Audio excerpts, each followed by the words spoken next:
back again with beauty favorites of October. I didn't expect my other favorites to get that big, but you know, just in the efforts of not having you watch a 30-minute video, I broke it up into 2 parts. So anyways, gonna get started. So as I explained in my previous video, or if you're seeing this video first, whichever way you want to go, I highlighted my hair.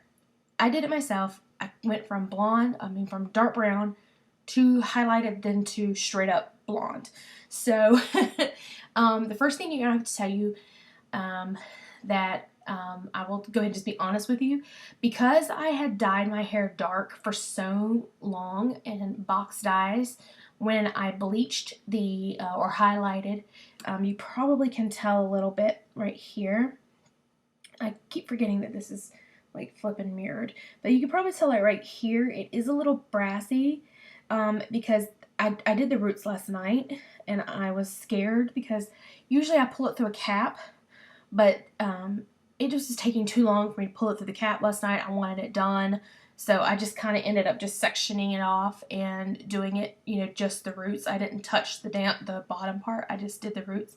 And I was really terrified that I was going to screw something up, so I didn't leave the bleach on as long as I normally do. So it is not quite at the yellow stage. It's at the kind of copper orange stage, which I actually don't really mind it. In person, it doesn't look that bad. But anyway, long story short, you know, with the orange color or whatnot, or the brassiness, you need to tone your hair. So I have been loving, the first thing I'll show you, and I heard a lot of the good things about this stuff. Purple shampoos are really good if you want to reduce brassiness or yellow in your hair. So if you have brass or yellow, you want something purple or violet toned. And the best purple shampoo, and I have researched it. A lot of people recommended the John Frieda one, but I will tell you, this one is much better. I prefer this one. This is the Generic Value Products conditioning shampoo. This is you can get it at Sally's. This is like the Sally's brand. It's comparable to Surelight's original conditioning shampoo, and it looks like this. And when I say purple, this is the darkest purple. Let me squeeze a little bit out on my hand and I'll show you. I don't know how well you'll be able to see it, but this is like legit dark purple shampoo. And not only that, it smells flippin' fabulous. It's, oh. And my mother had this, usually when Ulta has their liters 2 for $20, we purchase stuff, or 2 for $1 or whatever.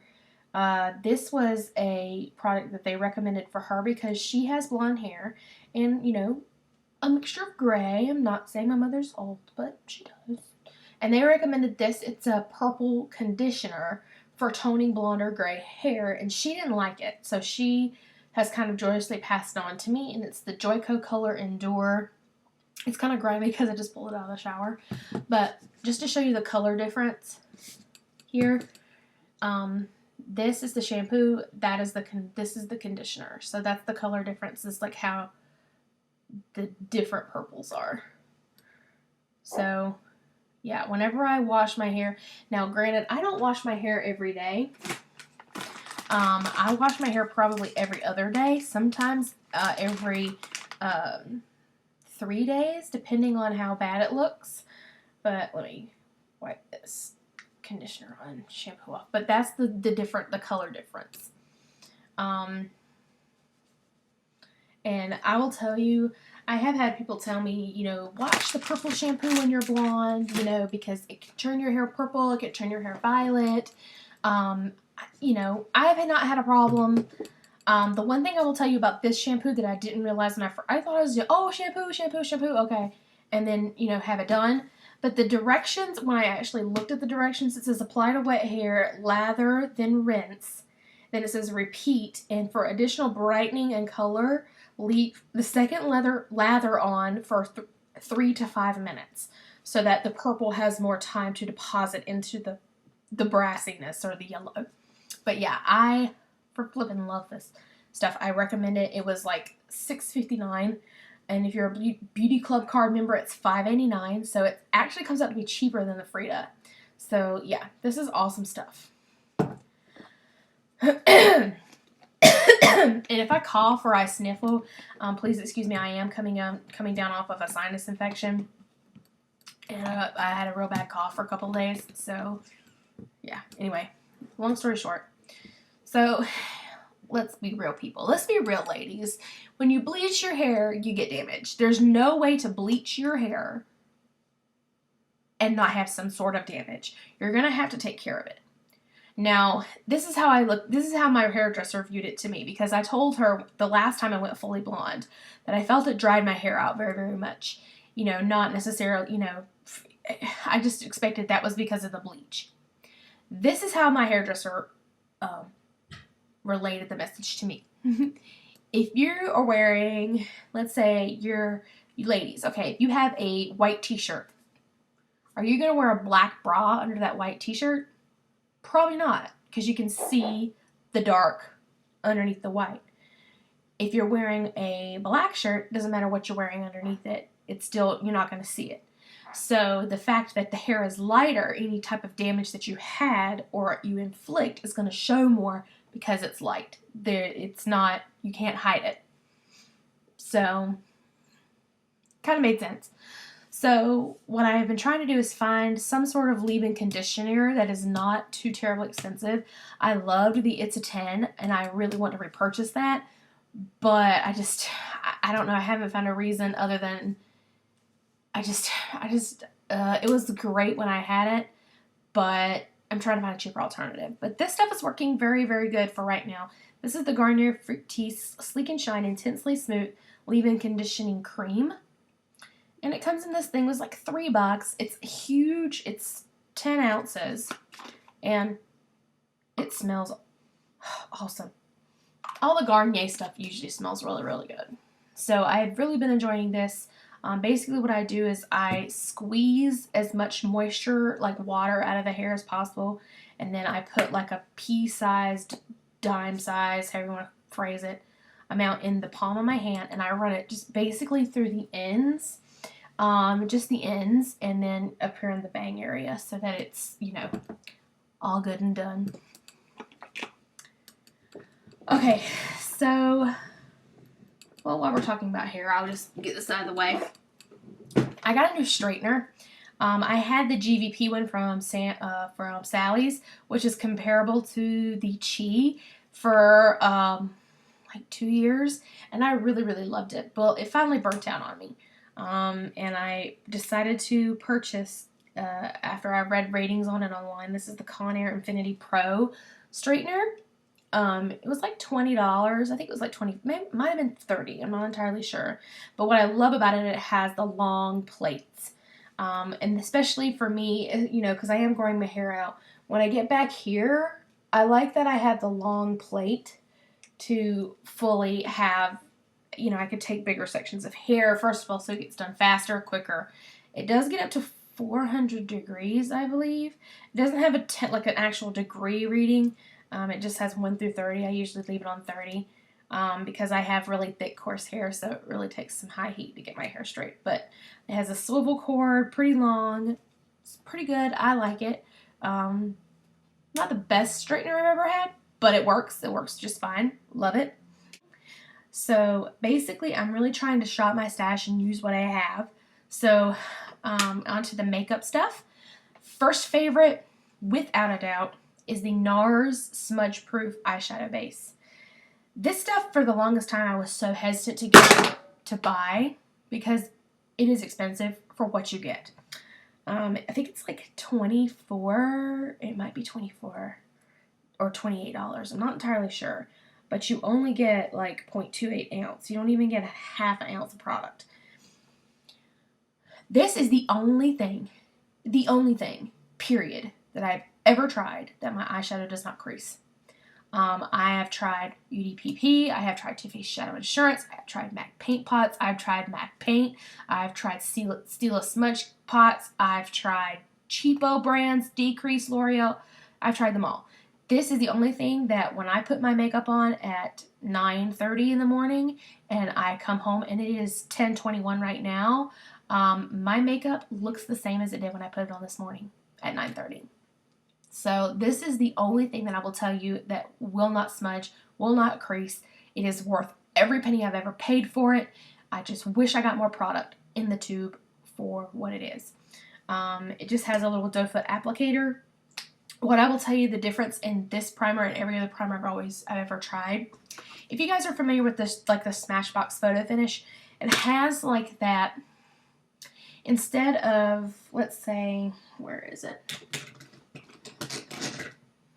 Like if you use a paint pot, instead of it being like real creamy and have like a cream texture, this has like a gel, like it's a different texture. It's something I've never seen in a primer. So I think that's why this particular one works for me, but I don't care. I will always repurchase this. This is always going to be on my #1 list.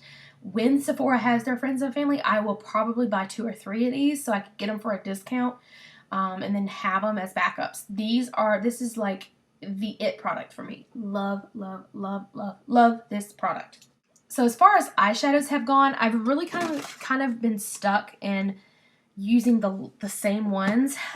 First, as you know, a cult favorite, and as you can tell, I'm so excited because I finally flippin' hit pan on this is Satin Taupe. I've been using this. As you can see how much pan I've hit. This, I can't even tell you. You don't even really need any other color with Satin Taupe when you wear it. I mean, you could put a little darker in the crease and darken it out, smoke it out really bad if you want. But what I usually do, I slap that NARS base on. I use a fluffy brush, fluff that Satin Taupe on there, and then call it done. Some black eyeliner, you're good to go. 5 minutes, you have a face. And it's awesome looking and amazing. So yeah, that has been #1 color I've been using a lot.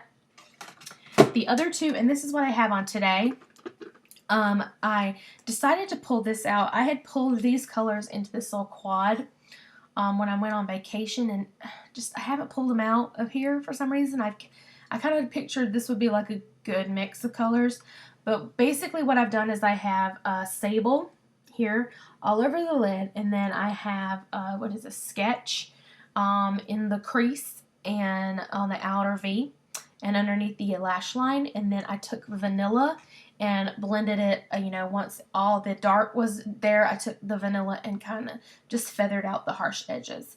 So yeah, this is probably going to be my new everyday eye because I have had a lot of compliments on it today, and I really, really love it. NARS Sin blush has probably been a favorite this month. I'm wearing that today, and actually it has faded a little bit because I haven't reapplied blush, but this is just a gorgeous, it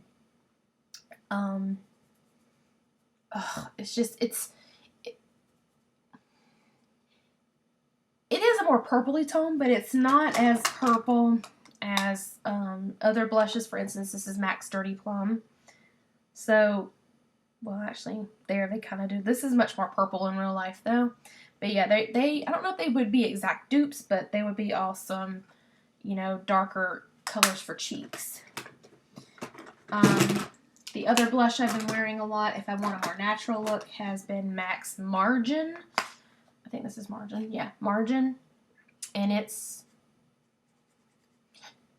just, more neutral, flesh-toned color. And I don't know if you'll be able to see it, but that's Margin there. So for powder bronzer, I have loving the NYC Sunny bronzer. It's #1, it's matte, so it's not too shimmery. The other bronzer that I have been using has been the Park Avenue Princess by Tarte, but this one is shimmery, where this one is matte. So, it depends on what mood I'm in, matte, shimmery. And I just take this is a paddle brush. This is one by Crayon. This is the C307 Jumbo Chisel Powder Brush. MAC has a brush similar to this. I think it's the 134 is the number. And basically what I do is I just, get a little on the end and then just go right here in the hollows and the temple. And then I sweep it across the top down, just to warm your face up. Because I am noticing that my foundation is starting to look a little light. and maybe it's just because we're getting into summer. So let me talk about my favorite Holy Grail standout product of the month. And those of you who have followed me on my channel for the longest time have known I have been back and forth about liquid foundation. I've had some that I loved, I had some that I hated, but I will tell you, I went to look at the Chanel Vita La Mer Aqua foundation and found out, all this time I thought I had oily combo skin. Apparently, I have dry skin. Yeah. I finally figured that out way, way too late, I think, because I have been trying all these foundations for oily skin. So, let me just go ahead and tell you, I went to Sephora and I said, okay, I want to try a bunch of foundations, and I think you can get up to 3 samples at one time when you go to Sephora. So I got a sample of the Urban Decay Naked Skin, the NARS Sheer Glow, and NARS Sheer Matte, because I had both of those and I wanted to make sure which one I liked better. Well, the clear winner, from the first day I put the sample on, Urban Decay Naked Skin. Let me tell you guys about this foundation. This foundation is perfect. I can't find one thing that I don't like about this foundation. It comes, the packaging is really great. It comes with a pump. It's awesome. Color range is perfect, at least for me. I'm color shade 1.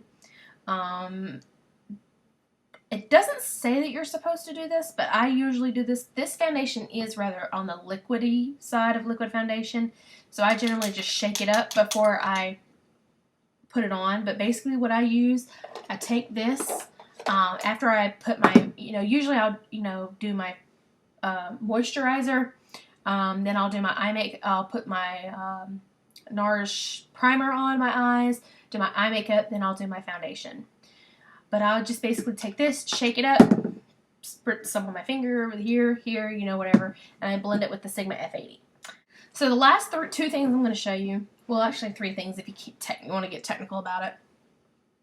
I did order Elle and Blair's book Beneath the Glitter, and I was one of the first 1,000. I think it was the first 1,000 people that showed that they pre-ordered it or whatnot. Got a free their lip gloss duo from their makeup line Skylark, and basically it's you won't be able to see, I think it comes off backwards, but this is the Sophia gloss and the Ava gloss. So Ava and Sophia, which are basically the 2 characters in the book. I haven't actually read too much of the book. I just haven't had time yet, but I will tell you the Sophia is probably my more favorite one, and I'll put it on right now.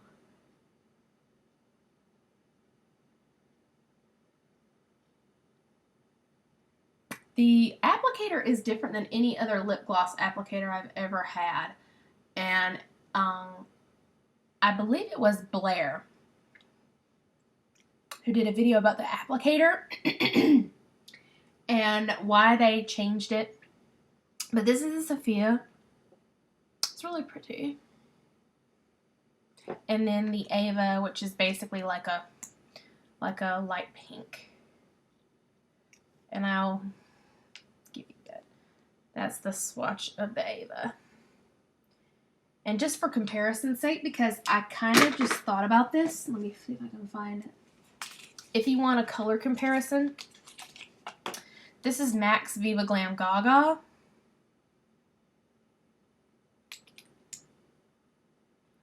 And as you look at it, they are really, really similar. This one is Viva Glam Gaga.